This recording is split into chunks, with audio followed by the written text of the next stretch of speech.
You pay your membership fee every month, you show up 3-4 times a week, you lift the weight, count the reps, do everything they told you to do. And then you take off your shirt in front of the mirror, and your body is exactly the same as it was 6 months ago. Same belly, same arms, same frustration. Maybe you've already thought about giving up. Maybe you've given up a couple of times and come back. And every time you come back, that little voice appears saying that the problem is you, that you lack willpower, that your body is different from others. It is not. The problem isn't your discipline. Nobody wakes up at 5 in the morning for 6 months straight without discipline. The problem is that you were taught to train with weights, not muscles. Those are different things. Your body doesn't know how many kilos the bar weighs. It has no idea of the number engraved on the weight plate. It only understands 3 signals: tension, time, and imminent failure. When you learn to produce those 3 signals, the weight becomes a detail. And that's exactly what you're going to learn now.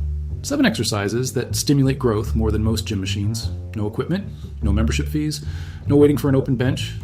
And pay attention to the 7th one, because it's the simplest of all, the one you already do without realizing it, and the one practically everyone throws away. The first is the push-up with a 4-second hold. The problem it solves is the most common of all. You do 20 quick push-ups, you feel tired, but you don't feel the muscle. Tiredness is not a stimulus. The science here is called time under tension. The muscle fiber only receives the signal to grow when it remains contracted under load for long enough to accumulate mechanical stress within it.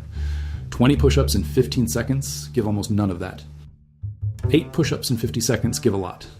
Do this. Lower yourself counting to 4. Bring your chest almost to the floor. Hold for 1 second, then rise in 1 second. 8 repetitions. If you can do 12, put your feet on a chair and start again. And before you complain that 8 is too few, try 8 at this pace. You'll discover that you've never really done a push-up in your life. You were just doing a movement that looked like one. Slow and steady wins the race. And what hurts more grows bigger. The second is the Bulgarian squat with the back foot raised. The problem here is asymmetry. Almost everyone has a dominant leg that steals the work from the other in any normal squat. You think you've trained both, but you've only trained 1.5. There's a phenomenon studied in exercise physiology called bilateral deficit. When both legs work together, the nervous system recruits fewer fibers from each leg than when they work separately. In other words, one leg alone delivers more effort per leg than both legs together. Rest the instep of your back foot on a sofa or chair. Place your front foot about 70 centimeters forward. Lower yourself until your back knee almost touches the floor. Do 10 repetitions on each side. Start without any weight, because in the first week, you'll discover it's already heavy, and you don't need to hold any weight. Your own body weight, supported on one leg, is already a load that most people can't sustain with clean technique for 10 repetitions in a row. One leg at a time, no hiding. The third is the inverted rowing stroke under the table. Here, the problem is serious, and almost no one talks about it. Most home workouts are all about pushing. Push-ups, triceps, shoulders. No pulling. The result is shoulders rotated forward, a closed posture, and an imbalance that prevents the chest from growing because the body limits strength on one side when the antagonist is weak. It's a joint protection mechanism. Lie down under a sturdy table. Hold the edge with your hands shoulder width apart. Keep your body straight like a board. Pull your chest towards the table and lower it in a controlled manner. Do 8 to 12 repetitions. The more horizontal your body, the more difficult it becomes. You don't have a back because you never pull it up. Now pull it up. The 4th exercise is the walking lunge over distance, not in repetition. The problem is that leg exercises without added weight become disguised cardio. You do 20, get out of breath, and the stimulus is lost. The solution is continuous volume. Each lunge stretches the glutes and quadriceps under tension on the way down, and it is precisely in this stretching phase under load that the useful microscopic injury occurs, the kind that the body repairs by building extra tissue. Choose a distance, 30 meters of hallway, backyard, or sidewalk.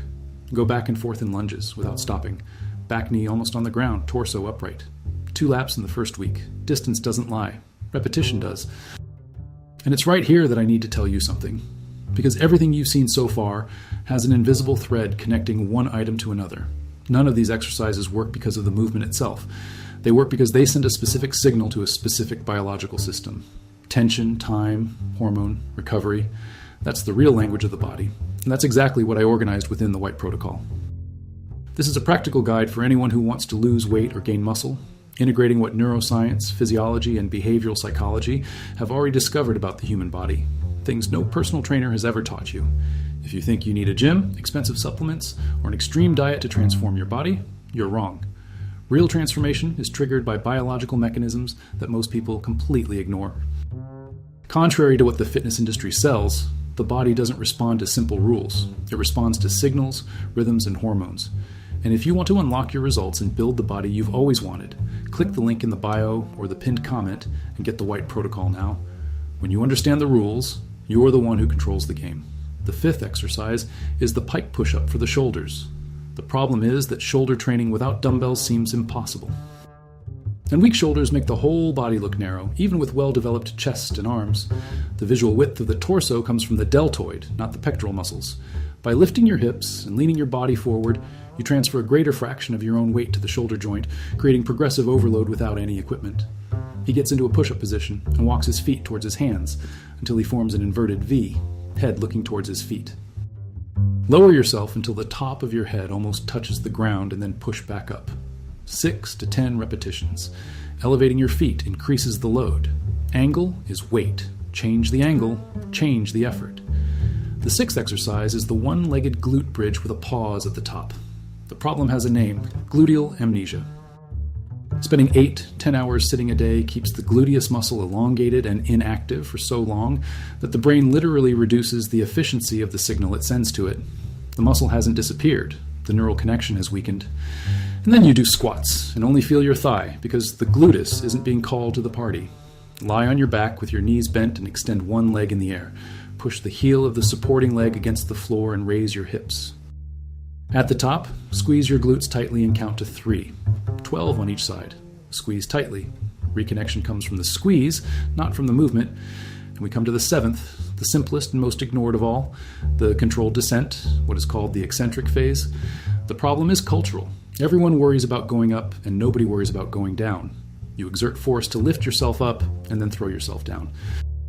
And that's where the waste lies, because the muscle is capable of producing approximately 20 to 40% more force while being stretched under resistance than while it's shortening. In other words, the descent is the moment when you are strongest, and it's exactly the moment you give it away for free.